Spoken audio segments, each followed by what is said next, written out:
Bismillahirrahmanirrahim. Assalamualaikum warahmatullahi wabarakatuh. Apa kabar anak-anakku yang soleh-soleha?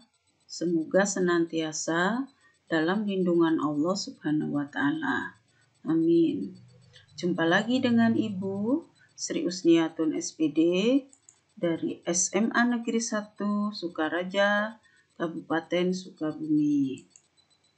Dalam materi sifat unsur dan sifat keperiodikan unsur.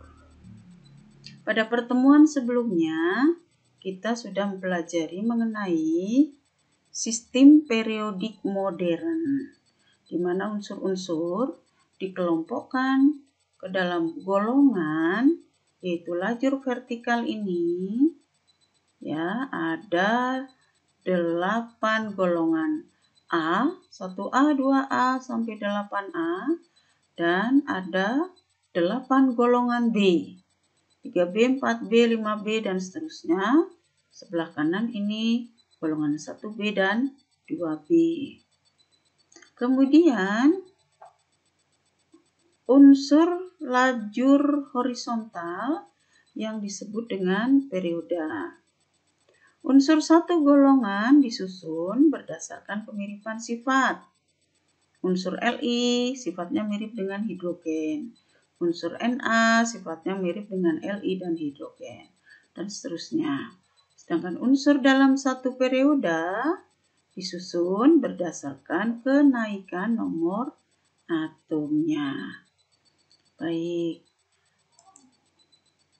Kompetensi dasar kali ini adalah kompetensi dasar pengetahuannya menganalisis kemiripan sifat unsur dalam golongan dan keperiodikannya. Kompetensi dasar keterampilannya menyajikan hasil analisis data-data unsur dalam kaitannya dengan kemiripan dan sifat keperiodikan unsur. Selanjutnya indikator atau tujuan pembelajaran. Yang pertama, menjelaskan pengertian sifat-sifat periodik unsur. Yang kedua, menghubungkan sifat periodik unsur berdasarkan konfigurasi elektron. Yang ketiga, menjelaskan sifat keperiodikan unsur, yaitu jari-jari atom, energi ionisasi, afinitas elektron, dan keelektronegatifan. Yang keempat, menentukan hubungan antara nomor atom dengan sifat keperiodikan unsur. Yang kelima, menganalisis kemiripan sifat unsur dalam segolongan dan seperioda. Indikator keterampilannya yaitu menyajikan tabel grafik untuk menentukan keteraturan jari-jari atom, energi ionisasi, afinitas elektron, dan keelektronegatifan. Nah, kita kelompokkan jadi 3 bahasan. Yang pertama, sifat-sifat unsur dalam sistem periodik. Yang kedua, massa atom relatif. Yang ketiga, sifat keperiodikan unsur. Yang pertama, sifat logam dan non-logam. Dalam satu golongan, yaitu dari atas ke bawah, sifat logamnya semakin bertambah.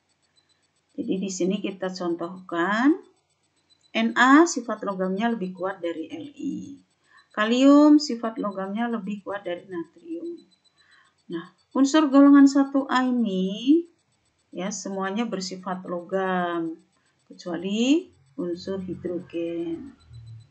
Ya, ini yang diberi warna biru ini semua bersifat logam. Dari kiri ke kanan dalam satu perioda sifat logamnya berkurang, ya. Jadi semakin bersifat non-logam. Nih ya, unsur-unsur yang sebelah kanan itu bersifat non-logam. Oke. Selanjutnya, wujud pada suhu kamar.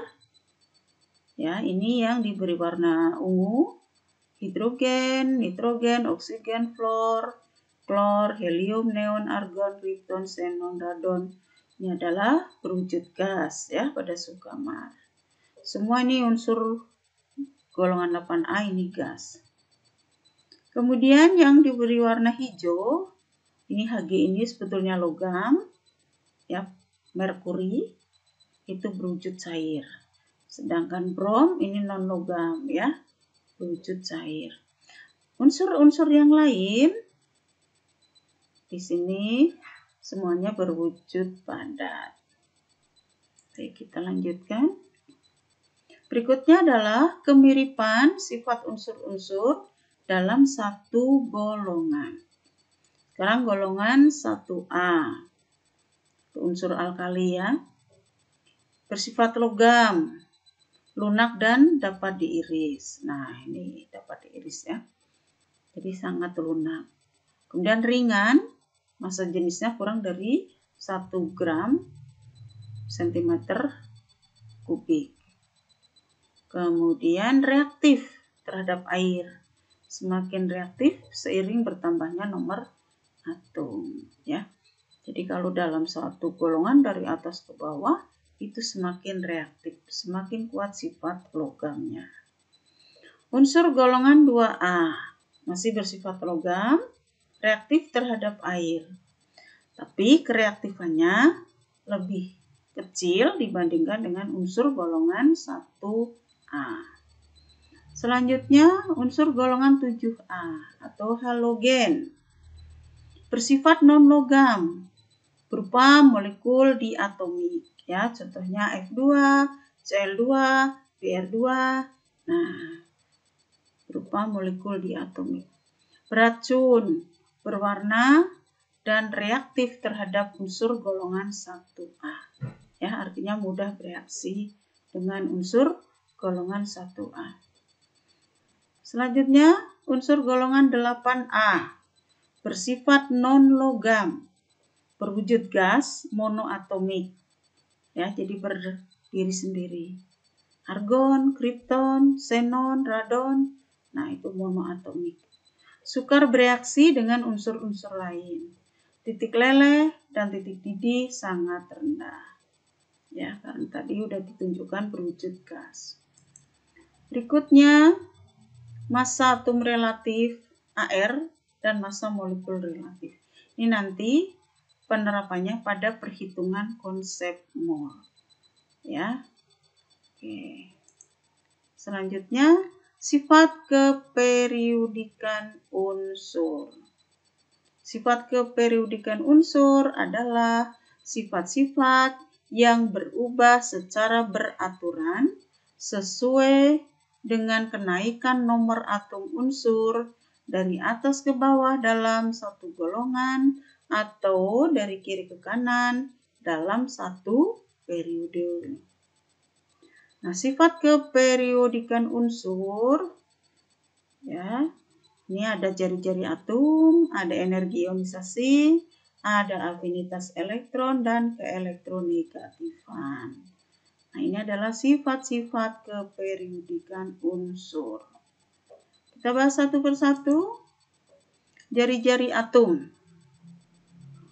Jari-jari atom adalah jarak dari inti atom sampai kulit atom yang ditempati elektron terluar. Nah, dalam satu golongan dari atas ke bawah, di dalam satu golongan dari atas ke bawah, dari Li, Na, K, Rb, Cs, jari-jari atom semakin besar. Ini digambarkan dengan lingkaran yang semakin besar. Kemudian dalam satu periode dari kiri ke kanan, jari-jari atom semakin kecil. Ini digambarkan dengan lingkaran atau bola yang semakin kecil ya. Dari kiri ke kanan, ukuran bolanya semakin kecil. Nah, itu jari-jari atom.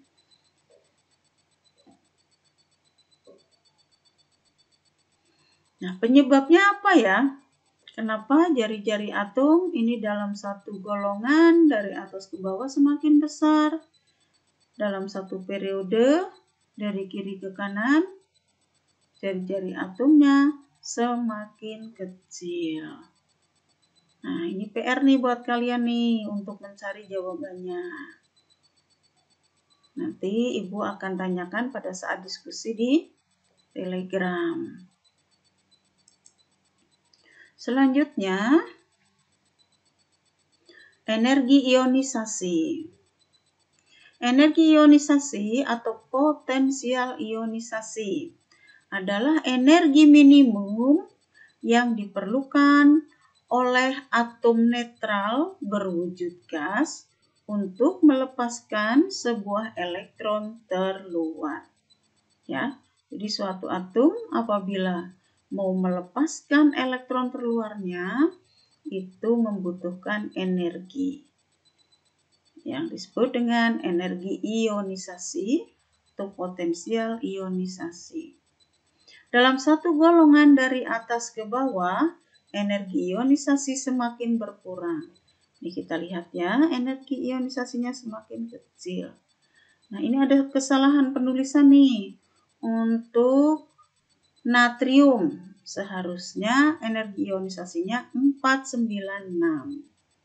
Ya, ini 4-nya hilang. Mohon maaf nih, ada kesalahan menulis.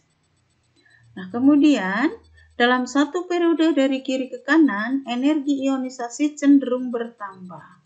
Cenderung bertambah. Kita amati saja nih ya. Nah, ada satu atau dua yang tidak sesuai ya. Itu ada kekecualian. Nanti itu bisa kita diskusikan juga di Telegram. Kenapa nih misalnya? Ya, bisa kalian amati nanti ya. Mana yang menunjukkan ketidakteraturan ini, misalnya nih, kolom ketiga dari atas. Ini unsur apa ini ya? Nah, ini jari-jari atomnya ya mestinya lebih besar dari 906. Oke, nanti kita diskusikan di Telegram. Kenapa gitu? Semakin besar energi ionisasi suatu atom, semakin sukar melepaskan elektron. Ya, jadi semakin besar energi yang dibutuhkan untuk melepaskan elektron, otomatis semakin sukar melepaskan elektron. Oke, kita lanjutkan nih. Contoh, untuk melepaskan satu elektron valensi Na diperlukan energi sebesar 498 kJ per mol ya, tadi di tabel 496. Nah, tidak apa-apa ya, beda sedikit. Kurang lebih. Jadi ulangi, untuk melepaskan satu elektron valensi pada atom Na diperlukan energi sebesar 498 kJ per mol. Ya, di mana 1 molnya mengandung 6,022 kali 10 pangkat 23 partikel. Nah, ini kita bahas nanti pada konsep mol. Ini digambarkan ya. Pada proses pelepasan satu elektron valensi pada natrium nih, elektron valensinya. Nah, ini ya. Elektron valensi pada natrium. Kemudian nih dilepaskan. Lepaskan satu elektron itu memerlukan energi sebesar 498 kJ per mol. Oke, nah itu.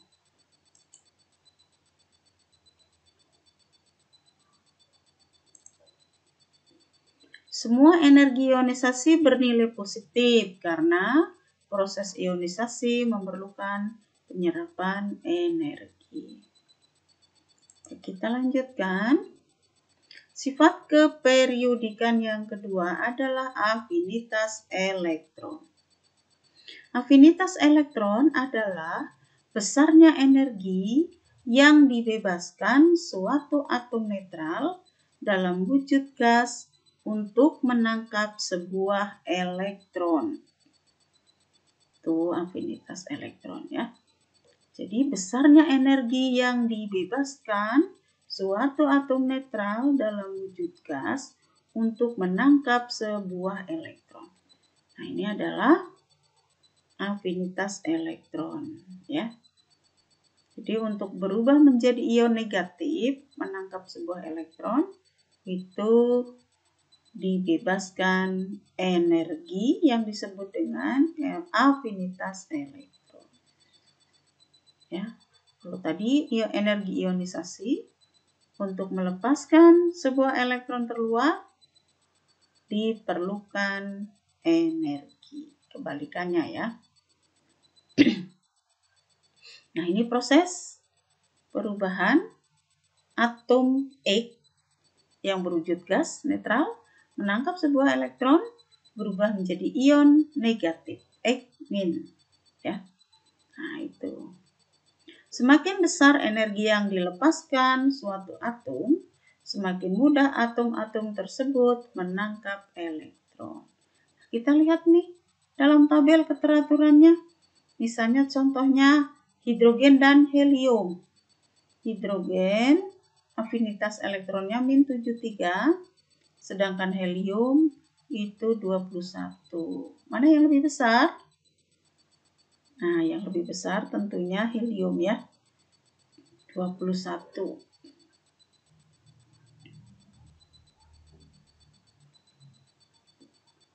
Oh, tapi tandanya kita lihat ya. Kalau membebaskan energi itu tandanya negatif. Nah, untuk helium ini golongan 8A ya. Untuk golongan 8A nanti kita bahas tersendiri ya.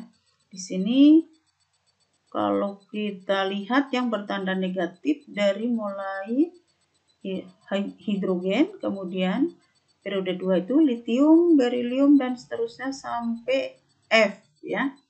Nah, jadi kecenderungan menangkap elektron itu semakin besar dari kiri ke kanan. Semakin mudah membentuk ion negatif atau semakin mudah menangkap elektron.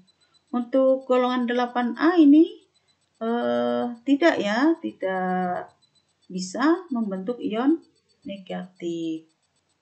Ya, karena dilihat dari energi afinitas elektronnya juga bertanda positif ya. Oke. Selanjutnya keelektronegatifan. Keelektronegatifan adalah kecenderungan suatu unsur untuk menarik pasangan elektron ikatan sehingga bermuatan negatif. Dalam satu golongan dari atas ke bawah, keelektronegatifan semakin berkurang. Nah, ini kita lihat ya, dalam satu golongan dari atas ke bawah, keelektronegatifan semakin berkurang. 2,2, bawahnya 0,9, 0,98, 0,93, 0,82, 0,82, 0,79. Ya, jadi dari atas ke bawah semakin berkurang keelektronegatifannya. Ya. Jadi kecenderungan untuk menarik pasangan elektron semakin berkurang. Dalam satu periode dari kiri ke kanan, keelektronegatifannya semakin bertambah. Nah, kita lihat nih contohnya, misalnya periode 2 ya, 0,98, kemudian 1,57, kemudian naik 2,04, 2,55, 3,04 dan seterusnya. Jadi cenderung bertambah ya.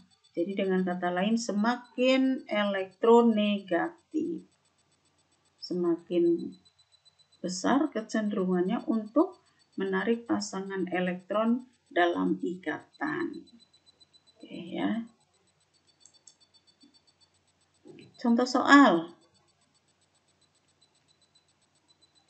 Keelektronegatifan unsur-unsur menurut skala Pauling adalah sebagai berikut.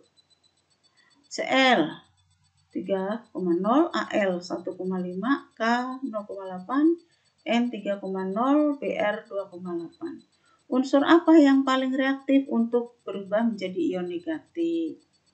Untuk berubah menjadi ion negatif berarti menangkap elektron. Ya, kecenderungan untuk menangkap elektron. Yang ditanyakan unsur apa yang paling reaktif ya. Nah, penyelesaiannya adalah unsur yang paling cenderung untuk menjadi ion negatif adalah unsur yang paling elektronegatif atau yang paling besar keelektronegatifannya. Yaitu di sini unsur Cl atau atom Cl. Cl memiliki nilai keelektronegatifan Pauling yang paling besar, maka Cl paling reaktif membentuk ion negatif. Ya, itu yang pertama. Contoh soal kedua. Diketahui unsur-unsur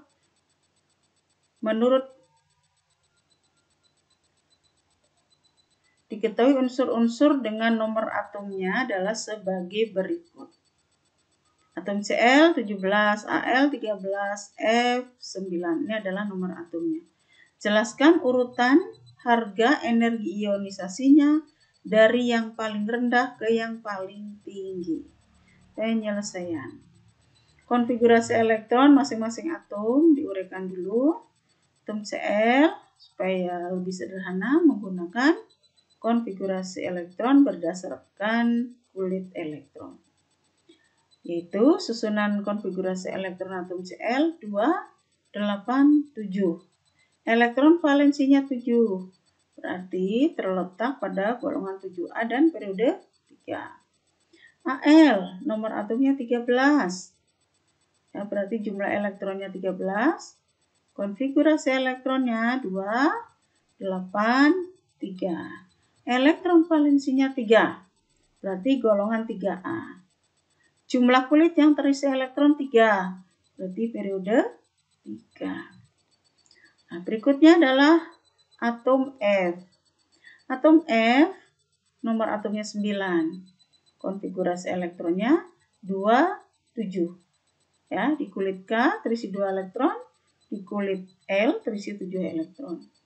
Jadi elektron valensinya sama dengan 7. Maka F terletak pada golongan 7A dan periode 2.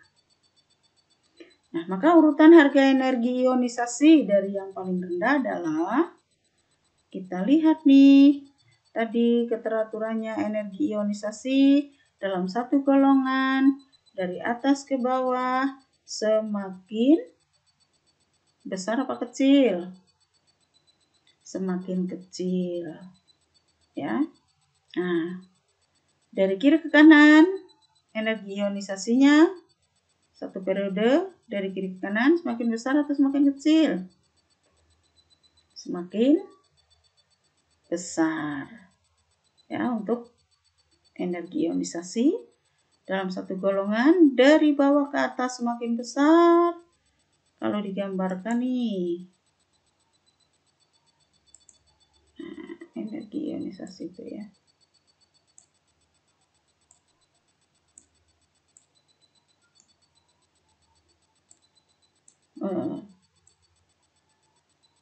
Seperti ini ya, kurang lebihnya. Jadi dari bawah ke atas semakin besar, dari kiri ke kanan semakin besar. Kalau begitu berarti urutannya adalah yang paling bawah ini ini periode 3 ya, satu periode golongan 3A ya, golongan 3A dulu baru 7A, Al, Cl. Nah, kemudian periode 2 berarti naik ya, golongan 7A sama nih golongan 7A. Periode 2 berarti di atasnya Cl. Nah, maka urutannya adalah Al, Cl, F. Ya, lihat arah panah ini.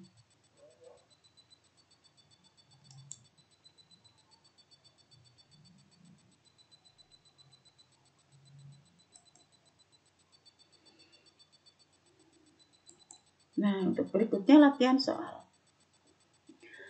Yang pertama, jari-jari atom K19, jari-jari atom K19 lebih besar daripada Na11. Dan jari-jari atom Na11 lebih besar daripada jari-jari atom Cl17. Nah, K19 ini artinya nomor atom K19. Na11 ini artinya nomor atom Na11. Nah, ulangi ya. Jari-jari atom K lebih besar dari jari-jari atom Na. Jari-jari atom Na lebih besar daripada jari-jari atom Cl. Jelaskan alasannya. Ingat-ingat tadi ya, dari kiri ke kanan, jari-jari atom semakin kecil. Kebalikan dengan energi ionisasi. Kemudian nomor 2, diketahui beberapa unsur E nomor atomnya 12, Y nomor atom 20, Z nomor atom 15, O nomor atom 17. Jelaskan urutan nilai energi ionisasinya dari yang paling rendah ke yang paling tinggi. Nah, untuk menjawab pertanyaan ini, kalian tulis di buku tugas, kemudian jangan lupa di lembar jawabannya harus ditulis identitas yang lengkap, nama, kelas, nomor absen, dan seterusnya. Kemudian difoto dan diupload di Classroom Kimia di tugas 8. Oke, terima kasih. Sampai jumpa lagi pada pertemuan yang akan datang. Oke. Assalamualaikum warahmatullahi wabarakatuh.